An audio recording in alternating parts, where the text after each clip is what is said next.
बच्चों क्लास 9 का section B का ये क्वेश्चन नंबर राइट है, तो इनको एक एक क्वेश्चन को हम यहाँ पर सॉल्व करते जाते हैं।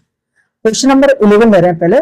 The value of 32 whole raised to the power 2/5 is, यानी कि क्वेश्चन नंबर 11 का जो आंसर होगा 32 whole raised to the power 2/5 है।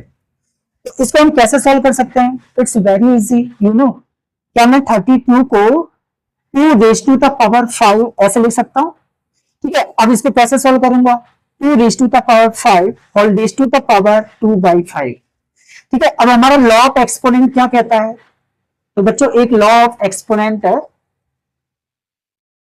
लॉ ऑफ एक्सपोनेंट वो ये कहता है कि a raised to the power n whole raised to the power n होता है, तो power into power exponent into exponent हो जाता है, यानी कि a raised to the power n multiply n हो जाएगा।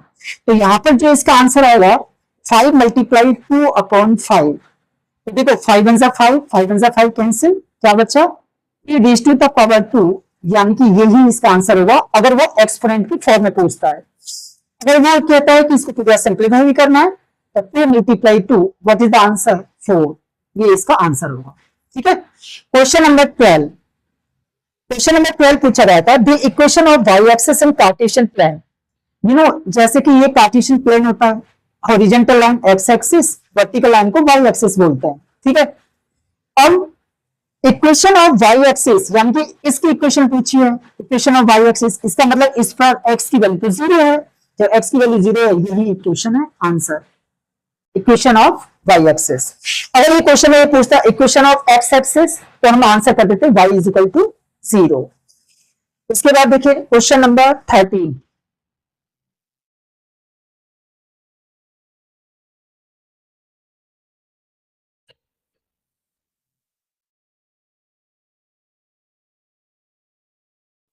देखिए बच्चों क्वेश्चन नंबर 30 में पूछा है the lines which are perpendicular to each other makes angle, यानी कि जो क्वेश्चन नंबर 30 में लाइंस हैं जो एक दूसरे के परपेंडिकुलर हैं, मतलब इस तरह से, तो कितने का एंगल बनाते हैं? 90 डिग्री का एंगल बनाते हैं।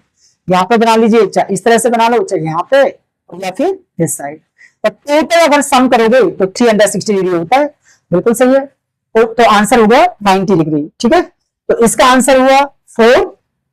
क्वेश्चन सेकंड का आंसर हुआ x is equal to 0। Question third का आंसर हुआ 90 डिग्री।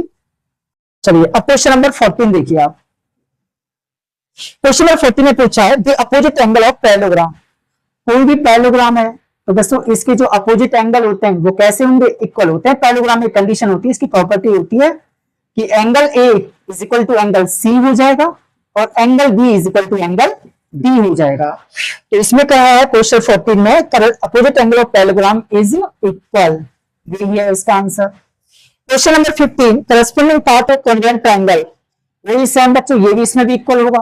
क्यों? क्योंकि देखो दो ट्रायंगल हैं इस तरह से, अगर दो ट्रायंगल हैं ए बी सी, मैंने ले लिया पी क्यू आर, यानी कि ये वाली जो साइड है इस साइड के इक्वल होगा, ये वाली साइड इस साइड के इक्वल और ये वाली साइड इस साइड के इक्वल होगी, और एंगल भी आपस में इक्वल होंगे, यानी कि सभी की साइड टोटली ये आपस में एक दूसरे के इक्वल होंगे, तो आंसर होगा इक्वल। तो क्वेश्चन 15 का आंसर होगा आपका इक्वल। ठीक है, इसके बाद नेक्स्ट क्वेश्चन करते हैं।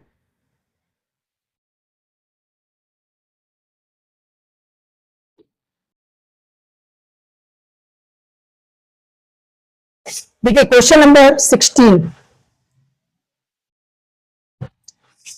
में पूछा है the relation between diameter and radius. बच्चों जो हम डायमीटर निकालते हैं तो वो रेडियस का डबल होता है। क्यों? जैसे आपने सर्कल में देखा, ये रेडियस और ये सेंटर है सर्कल का, ठीक है, और ये भी रेडियस, तो ये टोटल हो गया डायमीटर, तो आर प्लस आर यानी कि 2r।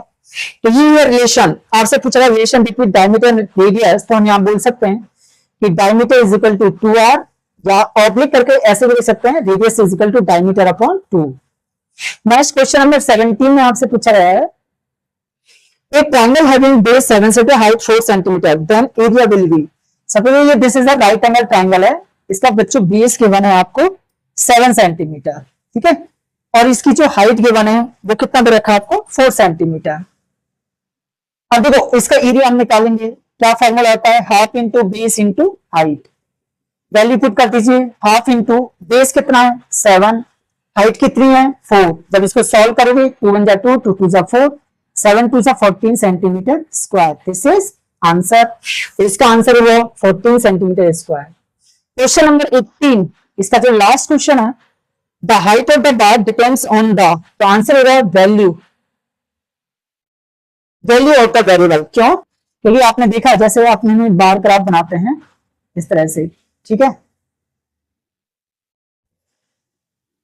तो बच्चों आपने ये जो वैल्यू है ना, ये जो बार की जो ये हाइट है वो किस पे डिपेंड कर रही है?